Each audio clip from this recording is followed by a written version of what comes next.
ಮೂಡ ಕರ್ಮಕಾಂಡ ವಿರುದ್ಧ ಬಿಜೆಪಿ ಸಮರ. ಸಿಎಂ ರಾಜೀನಾಮೆಗೆ ಒತ್ತಾಯಿಸಿ ನಿನ್ನೆ ಮೈಸೂರಿನಲ್ಲಿ ಬೃಹತ್ ಪ್ರತಿಭಟನೆ. ಕಾಂಗ್ರೆಸ್ನಿಂದಲೂ ಪ್ರೊಟೆಸ್ಟ್, ಭಾರೀ ಹೈಡ್ರಾಮಾ. ಈ ಎಲ್ಲಾ ಸುದ್ದಿಗಳನ್ನು ನೋಡೋಣ ಮೂಡ ಕದನ ನ್ಯೂಸ್ ಟಾಪ್ 9ನಲ್ಲಿ. ರಾಜ್ಯ ರಾಜಕಾರಣದಲ್ಲಿ ಮುಡಾ ಸೈಟು ಹಂಚಿಕೆ ವಿವಾದ ಧಗಧಗಿಸುತ್ತಿದೆ. ರಾಜ್ಯ ಸರ್ಕಾರದ ವಿರುದ್ಧ ಕೇಸರಿ ಕಲಿಗಳು ಸಮರವನ್ನೇ ಸಾರಿದ್ದಾರೆ. ಮಾತಿನಲ್ಲಿ ಚಾಟಿ ಬೀಸುತ್ತಿರೋ ಬಿಜೆಪಿ ನಾಯಕರು ನಿನ್ನೆ ಬೆಂಗಳೂರು ಹಾಗೂ ಮೈಸೂರಿನಲ್ಲಿ ಬೃಹತ್ ಪ್ರತಿಭಟನೆ ನಡೆಸಿದ್ರು. ಮುಖ್ಯಮಂತ್ರಿ ಸಿದ್ದರಾಮಯ್ಯ ರಾಜೀನಾಮೆ ನೀಡಬೇಕೆಂದು ಆಗ್ರಹಿಸಿದ್ರು.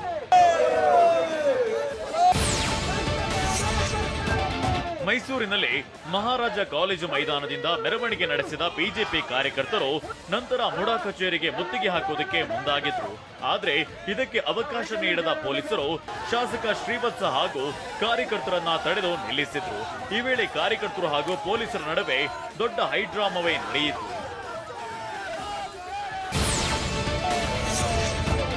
ಬಿಜೆಪಿ ನಾಯಕರಿಗೆ ಕೌಂಟರ್ ಎಂಬಂತೆ ಕಾಂಗ್ರೆಸ್ ಕಾರ್ಯಕರ್ತರು ಕೂಡ ಪ್ರತಿಯಾಗಿ ಪ್ರತಿಭಟನೆ ನಡೆಸಿದ್ರು.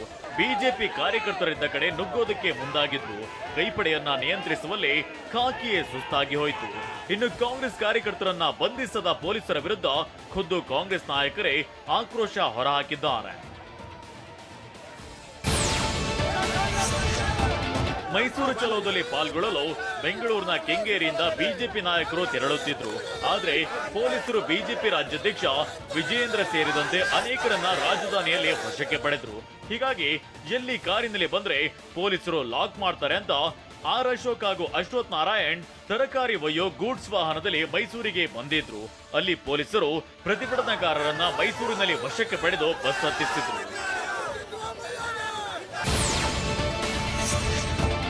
ದೇಶ ಕಂಡ ಬ್ರಹ್ಮಾಂಡ ಭ್ರಷ್ಟಾಚಾರಿ ಮುಖ್ಯಮಂತ್ರಿ ಸಿದ್ದರಾಮಯ್ಯ. ಮೈಸೂರಿನಲ್ಲಿ ಸೈಟು ಬೇಕು ಅಂತ 80,000 ಜನ ಅರ್ಜಿ ಹಾಕಿದ್ದಾರೆ. ಆದ್ರೆ ಸಿಎಂ ಸಿದ್ದರಾಮಯ್ಯ ಕುಟುಂಬ ಹಾಗೂ ಬೆಂಬಲಿಗರಿಗೆ ಮಾತ್ರ ಸೈಟು ಕೊಟ್ಟಿದ್ದಾರೆ ಅಂತ ಆರ್ ಅಶೋಕ್ ವಾಗ್ದಾಳಿ ನಡೆಸಿದ್ರು.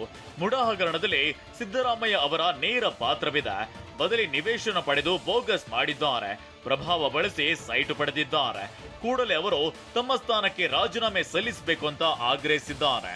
ಪ್ರಜಾಪ್ರಭುತ್ವದಲ್ಲಿ ವಿರೋಧ ಪಕ್ಷಕ್ಕೆ ಪ್ರತಿಭಟನೆ ಮಾಡುವಂತ ಹಕ್ಕಿದೆ. ಇವತ್ತು ಪ್ರತಿಭಟನೆ ಮಾಡುವಂಥದ್ದಕ್ಕೂ ಹತ್ತಿಕ್ಕೋದು ನಮ್ಮ ಉದ್ದೇಶ.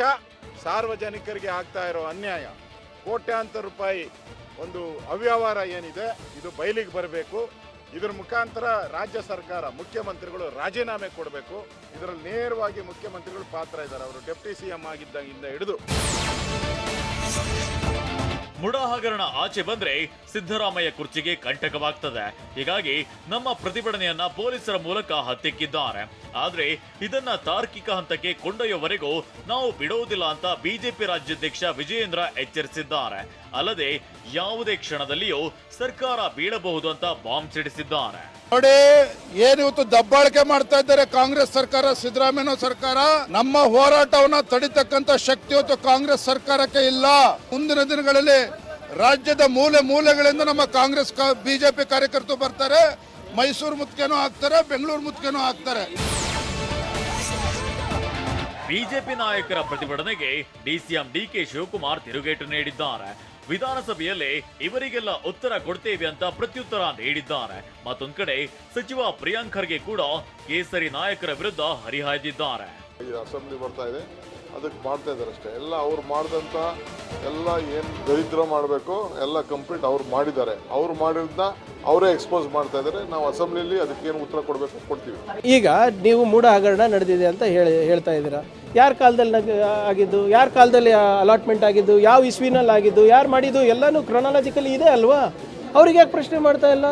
ಸನ್ಮಾನ್ಯ ಯಡಿಯೂರಪ್ಪ ಅವರು 2011ರಲ್ಲಿ ಸ್ಪೀಕರಿಗೆ ಒಂದು ನೋಟ್ ಕೊಟ್ಟಿದ್ರಾ? ಇಲ್ಲ. ನಾನು ಹಿಂದುಳಿದ ವರ್ಗದವನು, 2 ಬಾರಿ ಮುಖ್ಯಮಂತ್ರಿ ಆಗಿದ್ದೇನೆ, ಅದಕ್ಕೆ ಟಾರ್ಗೆಟ್ ಮಾಡ್ತಿದ್ದಾರೆಂದು ಮುಖ್ಯಮಂತ್ರಿ ಸಿದ್ದರಾಮಯ್ಯ ಗಂಭೀರ ಆರೋಪ ಮಾಡಿದ್ರು. ಸಿದ್ದರಾಮಯ್ಯರ ಈ ಹೇಳಿಕೆಗೆ ಆರ್ ಅಶೋಕ್ ತಿರುಗೇಟು ಕೊಟ್ಟಿದ್ದಾರೆ. ಬಿಕೆ ಹರಿಪ್ರಸಾದ್ ಹೆಸರು ಪ್ರಸ್ತಾಪಿಸುವ ಮೂಲಕ ಸಿಎಂಗೆ ಚೆಕ್ ಮೇಟ್ ಇಟ್ಟಿದ್ದಾರೆ. ಸಿದ್ದರಾಮಯ್ಯ ಒಬ್ಬ ಬ್ಯಾಕ್ವರ್ಡ್ ಕ್ಲಾಸ್ನವರು 2ನೇ ಸಾರಿ ಮುಖ್ಯಮಂತ್ರಿ ಆಗ್ಬಿಟ್ನಲ್ಲ, ಎಲ್ರಿಗೂ ಹೊಟ್ಟೆವ್ರಿ. ಕಾನ್ಸ್ಪಿರೇಸಿ ಮಾಡ್ತಾವ್ರೆ. ಇವಕ್ಕೆಲ್ಲ ಈ ಕಾನ್ಸ್ಪಿರೇಸಿಗೆಲ್ಲ ಎದುರ್ಕತೀನಿ. ಬಿಕೆ ಹರಿಪ್ರಸಾದ್ ಸಿದ್ದರಾಮಯ್ಯನವರಿಗಿಂತ ಅತಿ ಹಿಂದುಳಿದ ವರ್ಗದ ನಾಯಕರು.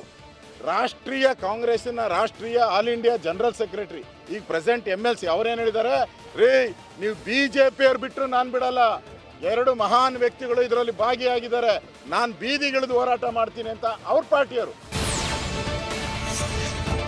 ವಾಲ್ಮೀಕಿ ನಿಗಮ ಹಗರಣ, ಮುಡಾ ಹಗರಣ ಮುಂದಿಟ್ಟು ಮುಂಬರುವ ವಿಧಾನಸಭೆಯಲ್ಲಿ ದೊಡ್ಡ ಸಮರವನ್ನೇ ಸಾರಲು ಬಿಜೆಪಿ ಜೆಡಿಎಸ್ ಪಕ್ಷಗಳು ನಿರ್ಧರಿಸಿವೆ.